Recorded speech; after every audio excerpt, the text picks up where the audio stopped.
Welcome back to my channel, Smoking and Grilling and Cooking with me, AB. Now you guys read the title on this one right here. Listen, in this video, I'm getting ready to show you guys how you can make the perfect prime rib.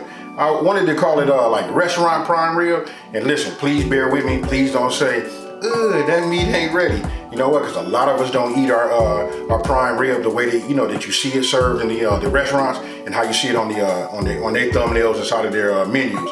So with that being said, listen, I'm gonna walk you through the steps and guarantee that you'll come out with the restaurant style perfect prime rib. Let's get right into it. Now this is what I picked up. This is the 11-pound, 4 ribs, that I got from my local grocery store and the butcher shop. And the 4 tips that you see exposed is called Frenched or Frenching, and there's a definition. What you're seeing right there is what it looked like once I brought it in and I did my final trimming and cleaned it up. Now here, I'm using my mortar and pestle, to grind up my rosemary. When you get your rosemary, it'll look like little pieces of like small leafy type of herb. Just go ahead and just grind it. Just keep grinding until you get a nice ground, seasoning. And that's what you're gonna add to the rest of your seasonings. Now here's a pro tip. Listen, you must bring the prime rib to room temperature before you're starting to roast. And then listen, it usually takes about 2 hours, 2.5 hours on the counter. But what I'm doing is I started grinding, my rosemary and mixing all of my dry ingredients into a bowl together and mixing those and getting ready to apply them onto the prime rib. All of this is, being done as it's bringing itself up to room temperature, before we put it into the oven. Also, all of the ingredients, the recipe, and step-by-step instructions will be on my website.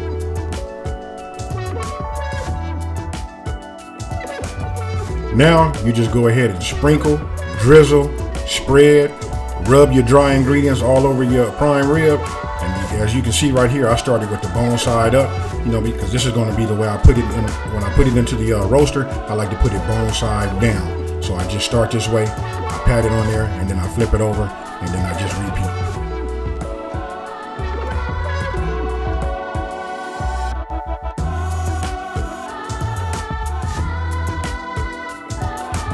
By now, your oven should have already been preheated up to 200 degrees Fahrenheit. So just go ahead, after you finish applying your rub, set aside your prime rib, grab your roasting pan, and go ahead and put your prime rib in. Listen, bone side down. And then we're going to stick it in the oven, and we're going to cook to an internal temperature of 120 degrees to achieve that restaurant style medium rare prime rib. So you see it right there. We're getting ready to put it in the oven. Listen, and again, we're going to cook by internal temperatures only. It should take about 3.5 hours. It depends on size, altitude, and your oven. This is what it looks like after about almost 4 hours. You take it out. Look, the ends were at 120 degrees, 121, 100, and then the center was at 117 and 118. Now, after you take it out, you want to fire up your oven, heat it up to about 400 degrees because we're getting ready to brown that cap. So after it comes up on the temperature, it usually takes about 20 minutes to bring it up nice and hot. Go ahead and insert your prime rib back in the oven, and then you want to cook it and then monitor the top and make sure you don't recook it, and then you should come up with something that looks like that. It's up to you if you want to get your cap to be a little bit, more brown and a little bit more crisp. But that right there, that I guarantee you, if you follow these instructions, this right here will get you that perfect restaurant style prime rib.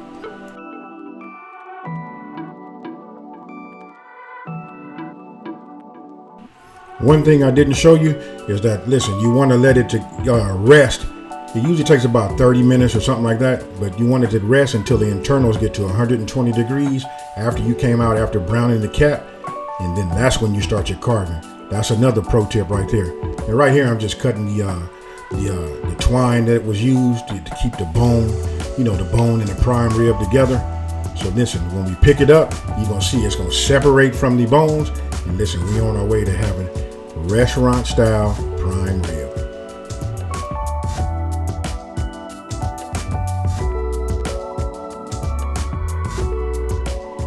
Now here, this is very, very important. You gotta let your prime rib rest to the internals of 120 degrees, and that's when you go ahead and carve it. And this right here, look at this right here.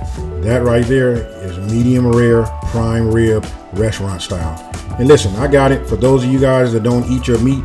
You know what I mean? Some people, when they see meat like that, it just turns them off. If that's the case and you want your meat to be cooked a little bit more, what you do is go ahead and slice it, get yourself a cast iron skillet, get you some of that Kerrygold butter. That's my new favorite, Kerrygold, y'all. And then go ahead and just brown it on a medium heat. Just brown it, maybe about 45 seconds on each side. Keep flipping. You don't want to recook it, you're just trying to brown it. So tell me what you guys think. I bet you guys didn't know it was just that easy. Listen, we just needed a little guide. And this video right here is the guide to just show you that I can almost guarantee that if you follow those instructions, you'll come out with the perfect restaurant style, prime rib. Hey, matter of fact, you know what? If you guys will, leave a comment down below and let me know, why haven't you ever made a prime rib? A lot of us don't even know that we can even make these at the house because we don't know, the steps to make it. This is very simple. And remember, that's what this channel is about, taking the mystery out, showing you guys just how simple it is to go ahead and make some of these dynamic, flavorful, great dishes. With that being said, you guys, if you're new to my channel, this is the first time you're checking me out, go ahead and hit that subscribe button. Don't forget to like it, like everybody, like it, share it, let the whole world know that, listen, there's a channel out here, it got easy to follow recipes, and from that, we finna just expose this this cooking. So with that being said, I want to say thank you guys for watching. You know what, happy holidays, and I'm gonna see you guys soon. I'm out.